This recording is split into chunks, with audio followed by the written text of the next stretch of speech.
अब गांव के और ताने नहीं सहे जाते। अगर मैं जिंदा रहा तो पागल हो जाऊंगा। नहीं, ये तकलीफ मैं नहीं सह सकता। इससे अच्छा है कि मैं नदी में कूदकर जान दे दूं। हाँ, शायद यही ठीक होगा। ये चप्पल मुझे अर्जुन ने ही दी थी। मेरे मरने के बाद वो इसे देखेगा तो सब समझ जाएगा। तब हो सका तो वो मुझे माफ कर देगा। बहुत समय पहले की बात है। एक गांव में अर्जुन और शंकर दोस्त हुआ करते थे। बस फर्क इतना था कि शंकर एक नीची जाति का रहने वाला था, लेकिन अर्जुन ऊंचे खानदान का था। वो सरपंच जी का बेटा था, लेकिन फिर भी अर्जुन के लिए शंकर एक दोस्त नहीं बल्कि भाई से भी बढ़कर था। शंकर, आज हम दोनों मेरे बगीचे में चलते हैं। मैंने देखा है वहाँ पेड़ पर ढेर सारे जामुन लदे हुए हैं। हम पेड़ से ढेर सारे जामुन तोड़कर मजे से खाएंगे। अब दोनों दोस्त अर्जुन के बगीचे में पहुंच जाते हैं। शंकर, एक काम कर, तू ढेर सारे पत्थर इकट्ठा कर ले, फिर हम एक साथ जामुन तोड़ेंगे। लेकिन भाई, मुझे कोई देख लेगा तो डांटेगा। भला तुझे कोई क्यों डांटेगा? ये मेरा बगीचा है और तू मेरे साथ यहाँ आया है। मेरे होते हुए कोई तुझे कुछ भी नहीं बोल सकता। भाई, वो आपके वो कुछ नहीं। मैं हूँ तो तुझे डरने की कोई जरूरत नहीं है। चल अब जामुन तोड़ते हैं। इसी बीच वहाँ पर अर्जुन के पिताजी यानी सरपंच जी पहुँच जाते हैं। अरे, ये शंकर यहाँ पे क्या कर रहा है? इस नीची जात का इतना साहस कि मेरे बगीचे में घुसकर जामुन तोड़ रहा है। इसे तो मैं अभी बताता हूँ। कुछ देर बाद सरपंच शंकर के पास पहुँच जाता है। क्यों रे शंकर, अपनी जात भूल गया? जो तेरी इतनी हिम्मत हो गई कि मेरे बगीचे में आकर जामुन तोड़ने लगा? नहीं सरपंच जी, मैं खुद यहाँ पर नहीं आया हूँ। पिताजी, मैं ही इसे लेकर आया हूँ। ये मेरा सच्चा दोस्त है। हाँ सरपंच जी, अर्जुन सच कहता है। मुझे अच्छे से पता है, तू जामुन को देखकर ही आया है। अब सुन मेरी बात, आज से अगर तू मेरे बगीचे में दिखा तो तेरी हड्डी पसली तोड़ दूंगा। आज तो तू इसलिए बच गया कि अर्जुन के साथ है, नहीं तो पीट पीट कर तेरी चमड़ी उधेड़ देता। चल जा अब। अरे तू तो सुनता नहीं है, तू ऐसे नहीं मानेगा। आखिर में सरपंच शंकर को एक जोरदार थप्पड़ मारता है और शंकर रोते हुए वहाँ से जाने लगता है। पिताजी, ये आपने क्या किया? इसमें शंकर की कोई गलती नहीं थी, फिर भी आपने उसे थप्पड़ मार दिया। तू तो चुप ही रहे, नहीं तो तुझे भी एक धर दूंगा। चल अब घर चल यहाँ से। अब सरपंच अर्जुन का हाथ पकड़कर उसे घर ले जाता है, लेकिन अर्जुन को रास्ते भर शंकर का ख्याल आ रहा था। वो शंकर के दर्द को अपने अंदर महसूस कर पा रहा था। चाहे कुछ भी हो जाए, मैं शंकर को जामुन देकर ही रहूंगा। कुछ देर बाद जब वो देखता है कि उसके पिताजी बाजार जा चुके हैं, तो वो कुछ जामुन तोड़कर शंकर के घर पर जाता है। शंकर उदास होकर अपने घर के बाहर बैठा होता है। भाई, मुझे माफ कर दे। मैं नहीं जानता था कि पिताजी तुझे मेरे साथ बगीचे में देखकर ऐसा कुछ करने वाले हैं। लेकिन ये देख, मैं तेरे लिए क्या लाया हूँ। अरे, ये तो ढेर सारे जामुन हैं। मुझे ये जामुन खाने हैं। अर्जुन बेटा, बस अब और नहीं। आज तेरे पिताजी ने मेरे बेटे पर हाथ उठाया है। अगर कल को उन्हें पता चला कि तूने शंकर को जामुन दिए हैं, तो न जाने तेरे पिताजी मेरे बेटे के साथ क्या करेंगे। अरे चाची, पिताजी भले ही शंकर को किसी भी नजर से देखें, लेकिन शंकर मेरे लिए अपने भाई से भी बढ़कर है। मुझे पता है कि आज पिताजी ने शंकर के साथ बहुत गलत किया है, और ये भी जानता हूँ कि वो गांव वालों के साथ जाति भेदभाव करते हैं। लेकिन आप देखना, एक दिन सब कुछ ठीक हो जाएगा। मैं शंकर के लिए कुछ भी कर सकता हूँ, इसलिए मैं उसके लिए छुपकर जामुन लेकर आया था।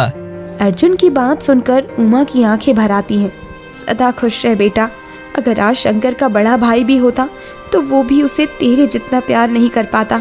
और हाँ, मैं आपके लिए भी कुछ जामुन लेकर आया था। आप दोनों इसे खा लेना। अच्छा, अब मैं चलता हूँ, नहीं तो पिताजी घर पर आ जाएंगे। इस तरह से अर्जुन और शंकर के बीच दोस्ती गहराती चली गई। एक दिन दोनों अपनी लकड़ी वाले गाड़ी के साथ जा रहे होते हैं। तभी उन्हें हरिया काका दिखाई देते हैं। अरे काका, इतना बड़ा बोझ उठाकर आप क्या ले जा रहे हैं? अरे बेटा, बस ये प्याज के बीज थे, पूरे खेतों के लिए बीज ले जाने थे तो उन्हें ही ले जा रहा था। काका, आप क्यों दिक्कत करते हो? इसे आप हमारे पहिए वाली गाड़ी पर रख दो, हम ये बोझ आपके घर तक छोड़ देंगे। हाँ काका, शंकर ठीक कहता है, आप इस बोझ को हमें दे दो, हम आपके घर तक छोड़ देंगे। अरे बच्चों, तुम अभी छोटे हो, भला इतना बड़ा बोझ कैसे ले जा पाओगे? काका, हम भले ही छोटे हैं, लेकिन एक नहीं 2 हैं, तो हम दोनों की ताकत से ये बोझा आपके घर पर आसानी से पहुंच जाएगा। अच्छा ठीक है, चलो मैं भी इस गाड़ी को धक्का दे देता हूँ। वैसे कुछ भी कहो, तुम जैसे दोस्त मैंने अपने जीवन में कभी नहीं देखे। दोनों हमेशा साथ रहते हो और गांव वालों की कैसे ना कैसे करके एक साथ मदद करते रहते हो। इस तरह से अर्जुन और शंकर की दोस्ती पूरे गांव भर में मशहूर हो गई थी। समय तेजी से बीतता जा रहा था। कई सालों बाद अब वो दोनों बड़े हो जाते हैं। बड़े होते के साथ शंकर में कई बदलाव आने लगते हैं, लेकिन अर्जुन, वो तो शंकर के लिए बचपन का दोस्त ही था। अरे शंकर, आजकल कहाँ रहता है? अब तो मिलना भी कम कर दिया है। कुछ नहीं भाई, बस घर के काम और जिम्मेदारी है। अब सब कुछ मुझे ही देखना पड़ता है। तुम्हें तो पता ही है, मेरे पिताजी बचपन में ही गुजर गए थे। वो बात तो ठीक है, लेकिन फिर भी जब तू खाली होता है तब भी मिलना नहीं चाहता? नहीं भाई, ऐसी कोई बात नहीं है, तू फालतू में ही यहाँ वहाँ की बातें सोचता है। अच्छा, अब मैं चलता हूँ, माँ घर पर इंतजार कर रही होगी। अगली सुबह अचानक से गांव में अफरा तफरी मच गई थी। लोग घरों से बाहर निकलकर सरपंच के घर की तरफ दौड़े जा रहे थे। अरे सुनो सभी लोग, सरपंच जी के घर रात में चोरी हो गई है। अरे भाई, ये तो गजब हो गया। क्या सरपंच के घर से भी चोरी हो सकती है? मैंने तो कभी सोचा भी नहीं था। कुछ ही देर में गांव के लोग इकट्ठा हुए। पंचायत बैठी और कानाफूसी शुरू हुई। मैंने तो रात को शंकर को सरपंच के घर की तरफ जाते देखा था। वैसे भी इनकी जात का क्या भरोसा, कब किसके घर में डाका डाल दें, किसी को क्या पता। देखो गांव वालों, कल रात को जो कुछ भी हुआ, उस चोरी के पीछे पूरे गांव की बदनामी हो सकती है। इसलिए मैं चाहता हूँ कि चोरी किसी ने भी की हो, प्यार से बता दे, हम उसे माफ कर देंगे। मेरे घर से कीमती गहने और पैसों की चोरी हुई है। मुझे चोरी होने से ज्यादा गांव की बदनामी की फिक्र है। सरपंच जी, आपकी बात बिल्कुल ठीक है, और अगर चोरी को ना रोका गया तो कल को किसी के घर में भी चोरी हो सकती है। हाँ राजेश, इसलिए मैं चाहता हूँ कि उस चोर को ढूंढकर उसे अच्छे से समझाया जाए। अरे सरपंच जी, चोर को ढूंढने की क्या जरूरत है? मैंने तो आज रात को खुद शंकर को आपके घर की तरफ से लौटते देखा था। अगर राजेश की बात सच है तो शंकर को तुरंत हमारे पास लाया जाए। फिर कुछ देर बाद गांव के लोग शंकर को पंचायत के सामने लाते हैं। देखते ही देखते भीड़ में शोर उठने लगा। क्यों रे शंकर, तूने मेरे घर से चोरी क्यों की? सरपंच की बात सुनकर शंकर कुछ भी नहीं बोलता। इस रवैये से गांव वाले अंदाजा लगा लेते हैं कि शंकर ने ही चोरी की है। सरपंच जी, चोर भला क्या ही बोल सकता है? मैं तो कहता हूँ इसे गांव से बाहर कर दो, चोर यही है। हाँ सरपंच जी, रमेश सच कहता है, इसने गांव की इज्जत मिट्टी में मिला दी। शंकर चुप था, सिर झुकाए खड़ा था। तभी वहां पर भीड़ चीरता हुआ अर्जुन सामने आता है। बस करो सब लोग, मेरा दोस्त चोर नहीं है। आप लोगों के पास क्या सबूत है कि शंकर ही चोर है? अर्जुन बेटा, सबूत तो नहीं है, लेकिन मैंने इसे कल रात में आपके घर से आते हुए देखा था। हाँ तो कोई गांव वाला मेरे घर के आसपास आ रहा है तो क्या उसे चोर मान लिया जाएगा? वैसे कल रात मैंने आपको भी मेरे घर के पास से गुजरते हुए देखा था, तो कहीं चोरी आपने? अब नहीं बेटा, मैं भला सरपंच के यहाँ से चोरी क्यों करूँगा? गांव वालों की आवाज धीमी हो गई और सन्नाटा छा गया।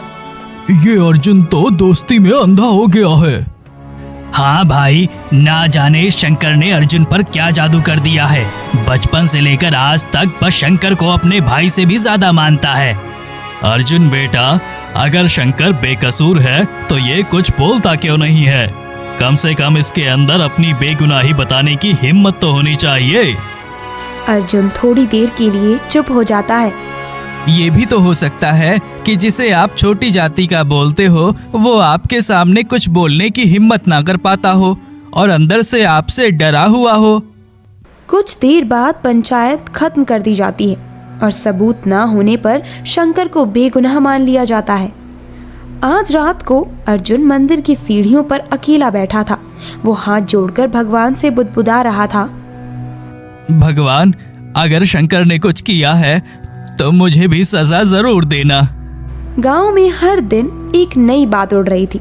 गांव वाले शंकर पर इस चोरी का इल्जाम डाल रहे थे, लेकिन अर्जुन का यकीन डगमगा रहा था और शंकर अब भी चुप था।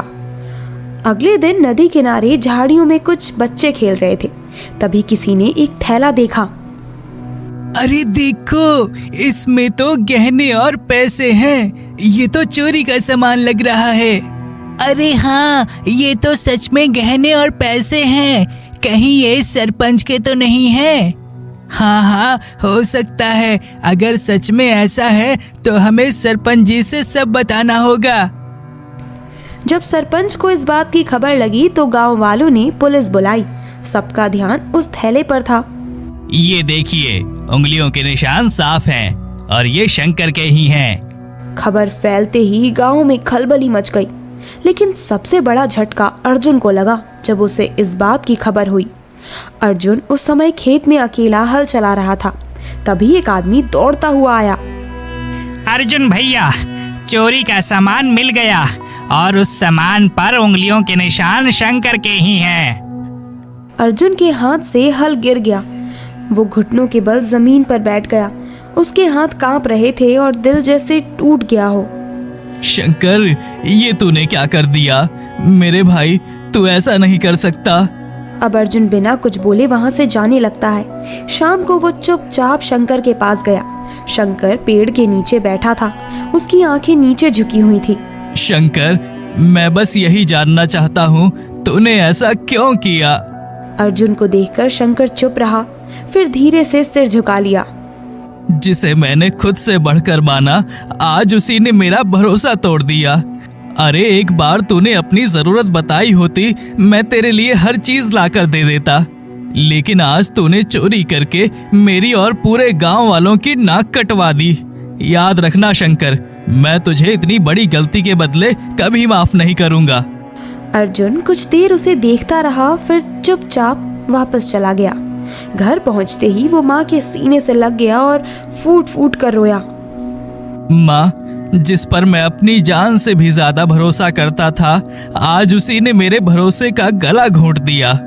मत रो बेटा, आज की दुनिया में हमें जिस पर सबसे ज्यादा भरोसा होता है वही हमारा भरोसा तोड़ता है। जो हो गया सो हो गया। अब तुझे सब कुछ भूलकर आगे का सोचना होगा। उधर शंकर अब खुद से भी नजरें नहीं मिला पाता था। वो चुपचाप खेत में बैठा रहता। अरे ये वही चोर है, कोई भी इसके पास मत जाना। गांव वाले तिरछी नजरों से देखते हैं, लेकिन कोई बात नहीं करता। शंकर गांव भर की बातें सुन सुनकर परेशान रहने लगा था। एक शाम नदी किनारे खड़ा होकर उसने नीचे देखा। पानी गहरा था। अब गांव के और ताने नहीं सहे जाते। अगर मैं जिंदा रहा तो पागल हो जाऊंगा। नहीं, ये तकलीफ मैं नहीं सह सकता। इससे अच्छा है कि मैं नदी में कूदकर जान दे दूं। हाँ, शायद यही ठीक होगा। ये चप्पल मुझे अर्जुन ने ही दी थी। मेरे मरने के बाद वो इसे देखेगा तो सब समझ जाएगा। तब हो सका तो वो मुझे माफ कर देगा। अब शंकर रोते हुए नदी में कूद जाता है और डूबने लगता है। तभी पास से देख रहा एक बच्चा चिल्ला पड़ा। अरे कोई है, शंकर भैया नदी में डूब रहे हैं, बचाओ, कोई है, जल्दी आओ। ये सब नजारा देखकर कुछ लोग दौड़ कर आए और नदी में कूदकर उसकी जान बचा ली। शंकर की जान बच गई, लेकिन उसकी आंखों में सिर्फ तकलीफ भरे आंसू थे। अगले दिन गांव की चौपाल पर फिर से पंचायत बैठी। देखो अब कैसे नाटक कर रहा है, घुटनों पर बैठने से कोई माफ थोड़े न करेगा। पहले चोरी करो, फिर चोरी से बचने के लिए सारा सामान फेंक दो और अब माफी मांगने आ जाओ। वाह भाई, क्या रिवाज बनाया है शंकर ने। सरपंच जी, मैंने चोरी की थी, हाँ ये सच है, लेकिन उससे भी बड़ी गलती मैंने अपने दोस्त अर्जुन का भरोसा तोड़कर की है। शंकर अपनी बात कहते हुए भावुक हो जाता है और फिर थोड़ी देर रुकने के बाद बोलता है, मैं चोर हूँ, पर मेरी असली सजा ये है कि मैं अब वो शंकर नहीं रहा जिस पर अर्जुन जान देता था। शंकर की बात सुनते ही भीड़ में शांति छा गई। जो शोर था वो थम गया। लोग एक दूसरे को देखने लगे। पीछे की ओर बैठा अर्जुन चुपचाप खड़ा हुआ और धीरे धीरे शंकर के पास आया। शंकर, भरोसा अगर एक बार टूट जाए तो दोबारा जुड़ना बहुत मुश्किल होता है। अर्जुन की बात सुनकर शंकर अब भी चुप था, लेकिन उसकी आंखों के आंसू बहुत कुछ कह रहे थे। काश तूने मुझे पहले बताया होता कि तुझे क्या चाहिए, मैं तो अपनी जान भी दे देता तेरे लिए। अब शंकर का सिर और झुक गया। अर्जुन की आंखें नम थी, लेकिन आवाज में कठोरता थी। उस दिन के बाद शंकर खुद को बदलने में लग गया। अरे शंकर बेटा, तुम?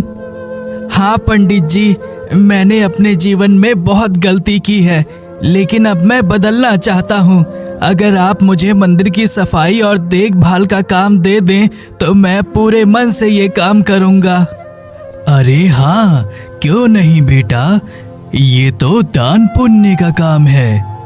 लेकिन पंडित जी, एक सवाल मेरे मन में अभी भी है। हाँ बेटा, बोलो, तुम क्या पूछना चाहते हो? मैं एक छोटी जाति से हूँ, क्या आप मुझे सच में इस मंदिर में काम करने का अवसर देंगे? शंकर बेटा, ये मंदिर इंसान का नहीं, भगवान का घर है। भगवान के लिए हर जाति का इंसान उसके अपने बेटे जैसा होता है, और जब भगवान के लिए तू बेटा है तो फिर मैं ठहरा एक मामूली सा पुजारी। तू मेरे लिए भी हमेशा एक बेटा ही रहेगा। पुजारी की बात सुनकर आज एक बार फिर से शंकर को अर्जुन की याद आ जाती है, क्योंकि कभी वो भी शंकर को अपने भाई की तरह प्यार करता था। कुछ देर बाद वो अपने ख्यालों से बाहर आता है। आपका बहुत बहुत धन्यवाद पंडित जी। अब शंकर हर सुबह मंदिर में सबसे पहले पहुंचता। वो मंदिर में झाड़ू लगाता, दीप जलाता और भगवान को फूल चढ़ाता। मंदिर के बाद वो अपने खेतों में काम भी देखने लगा। एक दिन वो मंदिर के बाद घर जा रहा था, तभी अरे काका, आप इस उम्र में भी मटके में पानी लेने जा रहे हो। आपका बेटा गोपाल कहाँ है? शंकर बेटा, अगर बेटा ये सब कर देता तो मुझे इतनी परेशानी क्यों झेलनी पड़ती? अरे ये तो गलत है, आपकी उम्र बोझा ढोने की नहीं है। एक काम करिए, आप ये मटका मुझे दे दीजिए, मैं आपका पानी घर पर रखवा देता हूँ।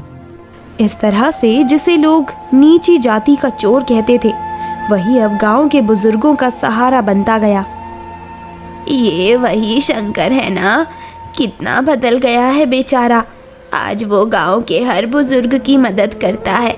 इसके जैसा कोई अपनी औलाद भी ना करेगी।